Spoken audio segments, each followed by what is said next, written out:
आपको बताएं शहर ओलिया में अजीम बुजुर्ग हजरत शाहरुख ने आलम रहमतुल्लाह अलैह का 709वां उर्स इख्तिताम पजीर।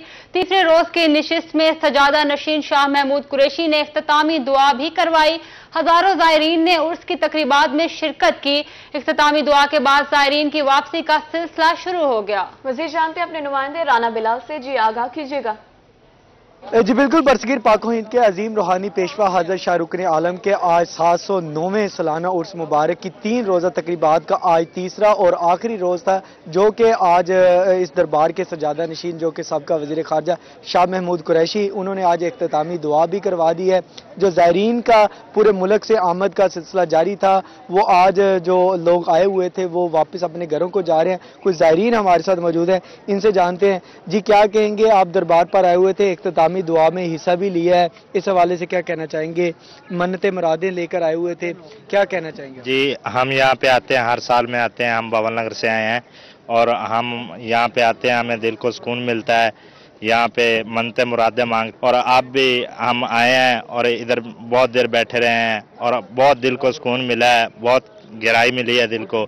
और अब हम मन्नत और अपनी मुरादें मांग के जा रहे हैं। इधर बहुत सारे भाई आए हैं, जो भी आया है उनकी मुरादें पूरी होंगी है इंशाल्लाह।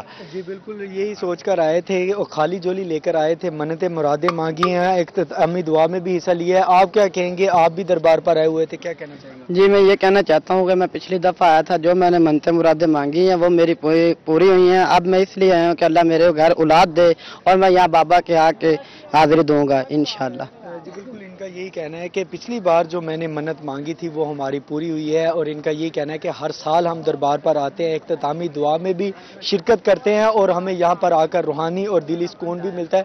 अगर हम सिक्योरिटी के हवाले से बात करें तो सिक्योरिटी के हवाले से सख्त तरीन इंतजाम किए गए थे, जिसमें पंजाब पुलिस के, सिविल डिफेंस के और रेस्क्यू के दस्ते मामूर थे, और ख़ासतौर पर जो सिंध से ज़ायरीन। मियाँ वाली तहसील पिपला के अवाम का दरीना मुतालबा पूरा हुआ। स्पीकर पंजाब असम्बली सरदार मोहम्मद सब्तैन खान की काविशें रंग ले आए। मज़ीद तफसीलात जान लेते हैं अख्तर मजाज से। जी बताइएगा। जी बिल्कुल, सूबाई स्पीकर पंजाब सरदार मोहम्मद सब्तैन खान की काविशें रंग ले आई और बिलखसूस पिपला के शहरियों के लिए एक अच्छी खबर सामने आई है। कलूरकोट से पिपला, पिपला से अल्लू वाली से चश्मा, चश्मा से होता हुआ सी पैक के साथ लिंक करेगा। ये रोड 1 अरब 20 करोड़ रुपए की लागत से ये रोड बनाया जा रहा है, और इस हवाले से हमारे साथ मौजूद हैं डीडी डेवलपमेंट शोएब साहब। आपसे इस हवाले से बात करते हैं। सर बताइएगा, क्या कहेंगे इस रोड के हवाले से? जी ये रोड जो है 8 किलोमीटर पर मुश्तमिल है, और ये स्पीकर पंजाब असम्बली सरदार सब्तैन खान साहब के जो है खसूसी काविश से जो है ये रोड इस एरिया को मिला है। तो ये स्पेशली सी पैक के साथ लिंक करने के लिए बहुत ज़्यादा टाइम सेविंग होगा लोगों के लिए, और 1 अरब 20 करोड़ के जो है ये इसकी TS हो चुकी है। 25 तारीख को इसके टेंडर भी हो चुके हैं। 25 तारीख के बाद अब जो है ये फर्दर प्रोसेस इसका स्टार्ट हो गया। ठेकेदार ने वहाँ पे काम करना शुरू कर दिया है। 4 ब्रिजेज़ हैं इसके ऊपर, और ये 1-1.5 साल के अंदर जो है ना बड़ा क्विक इस पे काम चल रहा है, और ये बड़ा अहम प्रोजेक्ट है। इसको 1-1.5 साल के अंदर जो है वो हमने कंप्लीट भी करवाना है इंशाल्लाह। जी बिल्कुल, जैसा कि आपने शोएब साहब की बात सुनी कि इंतहाई अहमियत के हामिल ये प्रोजेक्ट है। इस पर गवर्नमेंट पंजाब की भी खसूसी नज़र है, और इससे लोगों की जो टाइम सेविंग होगी, इस्लामाबाद जाने के लिए, दीगर इलाका जाने के लिए ये सफ़र जो है सुकड़ भी जाएगा, और 1 से 1.5 साल के अरसे में ये प्रोजेक्ट जो है मुकम्मल। अख्तर मजाज हमें तफसीलात से आगाह कर रहे थे, बहुत शुक्रिया आपका। और आपको बताएं हुकूमत के अवाम को रिलीफ देने के दावे हवा हो गए। कहरोड पक्का में 15 रोज से यूटिलिटी स्टोर्स पर आटा नायाब है। मजीद तफसीलात जानते हैं आशिक हुसैन कुरैशी से। जी बताइएगा। जी बिल्कुल, हुकूमत की जानिब से सस्ते आटे की फराहमी के दावे तो किए जाते हैं, लेकिन यूटिलिटी स्टोर जो गरीबों का वैध जो है वो सहारा होता है कि यहाँ पर सस्ती अशिया जो है वो हमें मिलेंगी और हम जो है वो घर जाकर अपना जो है वो सिस्टम चला सकेंगे। लेकिन यूटिलिटी स्टोर पर गुज़श्ता 10 से 15 रोज़ जो है वो आटा दस्तयाब नहीं है, जिसकी वजह से शहरी जो सारा दिन जहाँ पर इंतज़ार करते रहते हैं और खाली हाथ जो है वो घर लौट जाते हैं। इस वक्त भी मैं यूटिलिटी स्टोर पर मौजूद हूँ, शहरी मौजूद हैं, उनसे बात करेंगे। जी बताइएगा, कहाँ से आप आए हैं और कितने दिनों से आटा नहीं मिल रहा? सर 15 चक जा रहे हैं दुआएं 15 जाड़े थे आटा दस्ताब को नहीं भाई, सब सहूलत ये होंगे आटे थी वो मिलता नहीं, लिहाजा परेशान है। हुकूमत को मेहरबानी की थी डिस्काउंट सब देवन भाई। जी मेरे साथ मजीद जो है शहरी मौजूद है, उनसे बात करेंगे। जी आप बताइएगा, क्या कहेंगे, यूटिलिटी स्टोर पर आटा दस्तयाब नहीं है तो फिर कहाँ से आटा खरीदते हैं? जी चक्की से लेते हैं, वो बहुत महंगा पड़ता है, इसलिए जो यूटिलिटी स्टोर के चक्कर लगा के यहाँ तो काफ़ी दिनों से आटा नहीं आ रहा। जी जैसा कि आपने शहरियों की बात सुनी, उनका यही कहना है कि यहाँ पर गुज़श्ता 15 रोज़ से यूटिलिटी स्टोर पर आटा दस्तयाब नहीं है, जिसकी वजह से वो सारा दिन यहाँ पर लाइनों में लगे रहते हैं, लेकिन खाली हाथ घर लौट जाते हैं। तो शहरियों को यही कहना है कि अपनी जो है पेट की दोज़ख की आग बुझाने के लिए चक्की से महंगा आटा। अब आपको बताएं, रंगपुर में यूरिया खाद का बहरान सर उठाने लगा। खाद का हुसूल किसानों के लिए मुश्किल हो गया। मजीद तफसीलात जान लेते हैं राना परवेज अख्तर से। जी बताइएगा। जी बिल्कुल, रंगपुर में यूरिया खाद का असूल जो है वो काश्तकारों के लिए मुश्किल हो चुका है, क्योंकि यूरिया खाद जो है वो मिल नहीं रही। अक्सर जो है वो गंदम की बिजाई हो चुकी है, तो गंदम की फसल को जो है वो पानी लगाना है, तो यूरिया खाद लेने के लिए जो किसान है वो दर बदर की ठोकरें खा रहे हैं। या रंगपुर में जो है वो यूरिया खाद 2600 से 2700 रुपये में जो है वो ब्लैक में फ़रोख्त हो रही है, जो कि किसानों की कुव्वत खरीद से भी बाहर है। बात करने के लिए मेरे साथ जो है कुछ किसान यहाँ पर मौजूद हैं, इनसे जानते हैं। सर बताइएगा कि यूरिया खाद नहीं मिल रही, क्या परेशानी के सामने, क्या कहेंगे? खाद साकू नहीं मिलती, असा क्या करूँ, किडे बनो गरीब बंदे हैं। जेड़ी मिलती है 2600 साकू मिलती है, पहले तो मिलती नहीं। वो बड़े लोग आके लाए वे, गरीबों की सुनता कोई नहीं। असा पेट हट वे वापसी हूँ असा पानी लाने साकू खाद का नहीं, साकू नहीं मिलती। जेड़ा याद है वो आदमी 2600 गिनो तो देने नहीं तो कोई नहीं। तो क्या मुतालबा करे थे? तो असा मुतालबा करे सो जेड़ा रेट है हुकूमत को रेट दे खाद मिलनी चाहिए। रंगपुर सारिया कणक इवें पई थे, असा पानी को नहीं लाए। आप खाद खरीदने के लिए आए हैं, खाद आपको मिली है, क्या कहेंगे? भाईजान खाद लवणाने खाद मिलती कोई नहीं, रोज फिर के लगे हुए ने, कणक आई पई पानी ते हुण मरते हैं। गरीब बंदे हैं, खाद होनी चाहिए। 1800 रुपये 2600-2700 रुपये खाद है, किडू लोग। जी बिल्कुल, किसानों का यही कहना है कि खाद जो है वो महंगे दामों जो है यहाँ पर दस्तयाब है, जो कि हमारी कुव्वत खरीद से बाहर हो। की फसल जो है खाद महंगे। खबर शामिल करें और आपको बताएं, सखी सरवर के नौजवान खेल के मैदान से महरूम। नौजवान खेल का मैदान ना होने पर शिकवा कुना। मज़ीद जानते अली मूसा रजा से। जी आगाह कीजिएगा। जी बिल्कुल, हुकूमत पंजाब की जानिब से सखी सरवर शहर की जो 1 लाख की आबादी है उसके लिए स्पोर्ट्स ग्राउंड किसी किस्म का यहाँ पर उसका क़याम अमल में नहीं लाया गया है। तो यहाँ पर सूरत हाल ये कि जो स्पोर्ट्स ग्राउंड मकामी लोगों का मौजूद है उसकी 4 दीवारी नहीं है, जिसकी वजह से यहाँ पर लोगों को इंतहाई मुश्किलात का सामना करना पड़ता है। बिजली की तारें पड़ी होने की वजह से आए रोज़ बच्चों को करंट भी लगते हैं। यहाँ पर बच्चे ये छोटे छोटे जो हैं इनके यहीं से गुजर होती है, तो यहाँ पर मकामी लोग मौजूद हैं, बिजली की तारें, यहाँ पर बच्चे खेलते हैं, तारें पड़ी हुई हैं, क्या मसला है? जी भजन करंट लगता है उनको, जब बच्चे खेलते हैं उनको करंट लगता है। ऐसे हादसा हमने बहुत देखते हैं, जब ऊँट गुजरता है उसको भी करंट लगता है। 8-7 साल हो गए हैं, बिजली का मुतालबा है, अभी हम मेहरबानी करें, हमें खंभों के पोल दे दें, आपकी मेहरबानी होगी। जी बिल्कुल, हुकूमत पंजाब ने स्पोर्ट्स ग्राउंड तो नहीं दिया, जो स्पोर्ट्स ग्राउंड मौजूद है वहाँ पर ऐसे समझे मौत के साए बिखरे रहते हैं, क्या कहना चाहेंगे? सखी सरवर का ये इकलौता क्रिकेट ग्राउंड है जहाँ पे तलबा स्कूल टाइम के बाद यहाँ आकर खेलते हैं, लेकिन ग्राउंड के अंदर हर जगह ये तारें बिखरी पड़ी हैं, वो नंगी हो गई हैं, इनसे कई बार लोगों को करंट भी लगा है। जबकि 4 दीवारी ना होने की वजह से जब तलबा खेल रहे होते हैं तो यहाँ से गाड़ियाँ गुजरती हैं, ट्रैक्टर गुजरते हैं। एक बार ट्रैक्टर गुजरने की वजह से हादसा भी हुआ जिससे एक नौजवान जाँ बाक हो गया था। हमारी पंजाब गवर्नमेंट से आला हुकाम से गुजारिश है कि इस क्रिकेट ग्राउंड को 4 दीवारी की जाए और यहाँ पर बिजली के जो तारें बिखरी पड़ी हैं इनके खंभे भी लगाए जाए। मैं आपको ये तारें में दिखाता चलूँ कि ये पिच के साथ ही ये बिजली की सारी नंगी तारें जो हैं ये पड़ी हुई हैं। ये इसके हवाले से वापडा ने किसी किस्म के कोई इकदाम नहीं किए। बिजली के जो पोल पड़े हुए हैं वो टूट फूट का शिकार है। अब आपको बताएं, आज शक्ल पंजाब असम्बली में तहरीक अदम एतमाद जमा कराएंगे। बहावलपुर से लीगी रहनुमा मियां नजीब अवैसी की रोही से खुसूसी गुफ्तगू, कहा कि इलेक्शन 2024 में कराएंगे। मोहसिन उल मुल्क हमें तफसीलात से आगाह करेंगे। वैसा बताइएगा, पंजाब असम्बली डिसॉल्व करने की बात हो रही है, तो उसमें अभी तक मामला बहुत सारे हैं और ये भी सुना है कि वज़ीर आला पंजाब ने ये खुद कह दिया है कि अभी 2 महीने की मोहलत दें। मुझे वज़ीर आला के बारे में तो कोई इल्म नहीं है, लेकिन हमारी पार्टी जो है वो वोट ऑफ नो कॉन्फिडेंस आज या कल जमा करा देगी, जिसके बाद आईनी तौर पर असम्बली डिसॉल्व नहीं हो सकती। अच्छा, दूसरा ये भी है कि इस वक्त जो सबसे अहम चीज़ है, आपके ऑनगोइंग प्रोजेक्ट्स भी हैं और गवर्नमेंट ये भी कह रही है कि आगे इलेक्शन हो सकते हैं, क्या आइन में इसके ऊपर गौर कर रही है आपकी पार्टी? जी, पार्टी गौर कर रही है कि 6 महीने के लिए इन्हें एक्सटेंड किया जाए इस पार्लियामेंट को। तो वो इमरान खान साहब तो फिर बाहर आएंगे, सड़कों पे आएंगे? इमरान खान का काम ही यही है सड़कों पर रहना, वो हमेशा सड़कों पे रहे। तो तरक्याती काम इस दौरान होंगे क्या क्या?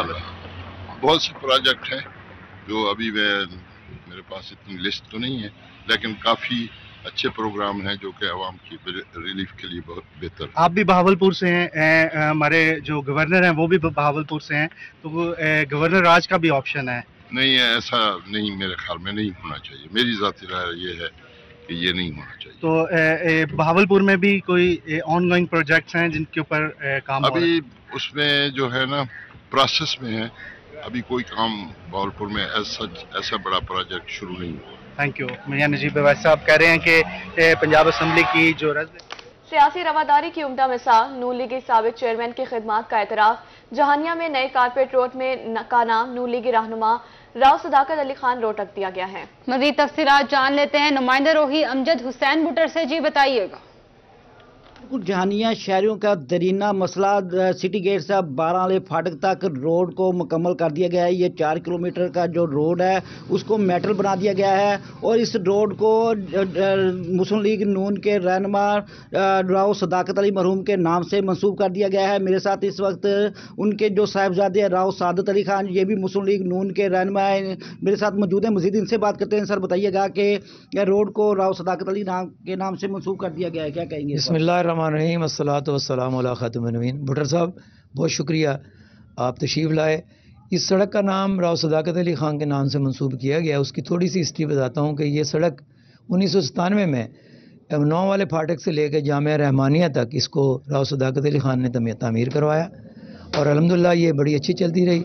अब ये टूट फूट का शिकार था। अयाज़ खान नियाज़ी साहब तशरीफ़ लाए, उनकी नज़र इस पर पड़ी, उन्होंने इसे 3 दिन के अंदर अंदर कारपेट रोड सिर्फ वो जामिया रहमानिया तक नहीं बल्कि उन्होंने फाटक तक करवा दी और फाटक क्रॉस भी करा दिया। हम उनके शुक्रगुजार हैं कि उन्होंने जानिया का दरीना मसला हल किया और इसे कारपेट करा दिया। मैं राव साहब के नाम के साथ मंसूब करने पे मैं शुक्रिया भी अदा करता हूँ और मैं कहता हूँ कि जो लोग काम करते हैं उन्हीं का नाम ज़िंदा होता है। अयाज़ खान ने ये करके दिखाया है। अल्लाह पाक इसे अयाज़ खान को और ज़्यादा काम करने की तौफीक दे। और मैं सिर्फ इसे पार्टियों से बालातर होकर कहता हूँ कि जिसको भी काम करने का मौका मिले किसी भी वक्त में उसे काम करना चाहिए ताकि लोग भी याद रखें और अल्लाह भी याद रखे। अयाज़ खान का शुक्रिया, हुकूमत पंजाब का शुक्रिया, आपका शुक्रिया। अब आपको बताएं, टोकन टैक्स की अदायगी न करने और रजिस्ट्रेशन के बगैर गाड़ियां चलाने वाले शहरी हो जाएं तैयार। एक्साइज डिपार्टमेंट ने गाड़ियों को पकड़ धकड़ के लिए पुलिस की मदद लेने का फैसला कर लिया है। मजीद तफसीलात जान लेते हैं बिलाल नियाजी से। जी बताइएगा। जी बिल्कुल, टोकन टैक्स की अदायगी ना करने वाले शहरियों के लिए बुरी खबर यह है कि अब एक्साइज डिपार्टमेंट जनरल से इस हवाले से क्रैकडाउन का आगाज किया गया और पुलिस की भी अब मदद ली गई है। अब जो भी गाड़ी जिसकी टोकन टैक्स अदा नहीं होगी उसको थाने में बंद किया जाएगा और उसके बाद फर्दर कार्रवाई की जाएगी। इस पर बात करेंगे हमारे साथ डायरेक्टर एक्साइज मुल्तान डिवीजन जाम सराज अहमद साहब मौजूद हैं। उनसे जानते हैं कि वो इसके हवाले से क्या कहते हैं। इस सिलसिले में जो अनरजिस्टर्ड गाड़ियाँ हैं, जो बगैर नंबर प्लेट की हैं और साथ जिन टोकन पे नहीं किया हुआ या फेक नंबर प्लेट लगाई हुई है, यानी RPO साहब ने आज खुसूसी तौर पर अहकाम जारी किए हैं कि पूरा कंट्रोल रूम होगा डिवीजन में और उस डिवीजन में जितने भी मतलब के थाने हैं उनमें ये गाड़ियों को बंद किया जाएगा और इनको प्रॉपर वेरिफिकेशन के और बगैर रजिस्ट्रेशन के कोई गाड़ी नहीं छोड़ी जाएगी। तो लिहाजा हम इस आपके तवज्जुह से ये मैसेज देना चाहते हैं कि जिन्होंने अपनी इस परेशानी से बचने के लिए बर वक्त अपने जो टैक्सेस हैं उनकी भी अदायगी करें और अगर अनरजिस्टर्ड गाड़ी है तो उसको भी यहाँ पे फौरी तौर पर रजिस्टर्ड करवाएं। वो जो रजिस्टर हैं इस हवाले से डायरेक्टर एक्साइज का ये कहना है कि पुलिस की मदद हासिल होगी और इस हवाले से उनका ये भी कहना है कि अब जो भी इस हवाले से व्हीकल होगी वो अगर पकड़ी जाती तो उसकी। और अब आपको बताएं, प्रॉपर्टी टैक्स अदा न करने वाले हो जाएं होशियार, नादहिंदगान के खिलाफ कार्रवाइयों का आगाज कर दिया गया। रजा मलिक हमें तफसीलात से आगाह करेंगे। जी बिल्कुल, रिकवरी के अहदाफ के असूल के लिए एक्साइज एंड टैक्सेशन डिपार्टमेंट जो है वो मुतहरिक हो चुका है और ऐसे में जो प्रॉपर्टी टैक्स की मद में नादहिंदगान हैं और देरीना नादहिंदगान हैं उनके खिलाफ क्रैकडाउन का जो है वो आगाज कर दिया गया है। इस हवाले से हमारे साथ मौजूद हैं director excise and taxation Bahawalpur region Abdullah Jalwan साहब। जलवान साहब, कितने जो है वो नादहिंदगान से कितनी रकम वसूल करनी है और क्या लाहे अमल जो है वो अख्तियार किया जा रहा है? जी बिल्कुल, बहावलपुर डिवीजन का प्रॉपर्टी टैक्स का जो टारगेट है तकरीबन 710 मिलियन के करीब है। इसके अगेंस्ट हम 47% वसूली कर चुके हैं अब चूँकि टारगेट हमारे काफ़ी ज़्यादा बढ़ा दिए गए हैं इस साल के लिए, तो हमारा फोकस ये है कि जो हमारे नादहिंदगान हैं जो साल साल से हमें प्रॉपर्टी टैक्स अदा नहीं कर रहे, उनसे रिकवरी करवा के अपने टारगेट्स को पूरा किया जाए। इस दफ़ा हुकूमत ने प्रॉपर्टी टैक्स के शरह में किसी तरह से कोई इजाफा नहीं किया, बल्कि इस दफ़ा 30 सितंबर तक 10% रियायत थी और मौजूदा जो रियायत है वो 5% चल रही है। अगर प्रॉपर्टी टैक्स ना दहिंदगान अपना एरियर और करंट का जो मौजूदा टैक्स है वो यकमुश्त जमा करवाते हैं ई पे के ज़रिए, तो उन्हें अभी भी 5% रियायत हासिल है। जो लोग इससे इस्तेफादा नहीं कर पा रहे और जानबूझकर अपने टैक्स की अदायगी में ताख़ीर कर रहे हैं, वो ना सिर्फ मुल्क की मईशत को नुकसान पहुंचा रहे हैं बल्कि अपने लिए भी एक गड्ढा खोद रहे हैं, क्योंकि इस वक्त हुकूमत की तरफ से इंतहाई सख्त पॉलिसी है कि ऐसे नादहिंदगान की जायदाद को भी सील कर दिया जाए। हुकूमत की तरफ से इंतहाई सख्त पॉलिसी है। रज़ा मलिक, बहुत शुक्रिया। हुकूमत का टैक्स गोशवारे जमा करवाने की तारीख में तीसरी बार इजाफा, FBR ताहाल हदफ हासिल करने में नाकाम है। मजीद तफसीलात जान लेते हैं सैयद ज़ुहैब बुखारी से। जी बताइएगा। आज बिल्कुल हुकूमत की जानिब से टैक्स गोशवारे जमा करवाने की तारीख में तीसरी बार जो है वो इजाफा कर दिया गया। 15 दिसंबर जो है वो अब आखिरी तारीख का ऐलान भी कर दिया गया। अगर हम बात करें टैक्स गोशवारे तो टैक्स गुजारों की जानिब से जो है वो सिर्फ 40% तक जो है वो टैक्स अभी तक जमा हो चुके हैं, जबकि जो है वो अब तक 60% से ज़ायद जो टैक्स गुजार हैं उन्होंने अभी तक जो है वो अपने टैक्स जो है वो फाइल नहीं किए। इस तमाम सूरत हाल पर बात करने के लिए तर्जुमान regional tax office Mukhtar Hussain Taheem sahab हमारे साथ मौजूद है। मुख्तार साहब, क्या कहना चाहेंगे? लोगों को ये पता चल गया है कि डेट बढ़ जाती है, एक एक महीना आगे चली जाती है, तो सुस्त पड़ जाते हैं लोग और वो आखिरी तारीख का इंतज़ार करने लग जाते हैं। होएवर इतनी बड़ी शॉर्टफॉल है, अभी तक 60% से भी कम जो है ना से ज़्यादा लोग अभी रहते हैं जो टैक्स गोशवारे जमा करवाने वाले हैं। तो होपफुली मेरा ख्याल है जमा तो हो जाएंगे, लेकिन वो जो टारगेट जो गवर्नमेंट ने जो अचीव करने थे वो टारगेट नहीं हो पाएंगे। ये 15 दिसंबर तक भी टारगेट नहीं अचीव हो पाएंगे। ये गवर्नमेंट को लामहला या तो कुछ आगे डेट बढ़ानी पड़ेगी और या फिर गवर्नमेंट को कोई टैक्स पेयर्स के लिए कोई खुसूसी कोई इंट्रोड्यूस कराना पड़ेगा, कोई नया कोई चीज़ मुतारफ़ करानी पड़ेगी ताकि लोग इस तरफ राग़िब हों। अदरवाइज़ तो जो गवर्नमेंट के जो टारगेट्स हैं FBR के वो अभी तक पूरे नहीं हुए और इस तरह रेवेन्यू जो है ना वो भी नहीं इतना हासिल कर पाएगी गवर्नमेंट। मुख्तार हुसैन तहीम साहब हमारे साथ मौजूद थे। उनका कहना था कि ताहाल FBR जो है वो अपना मतलूबा हदफ हासिल नहीं कर सका।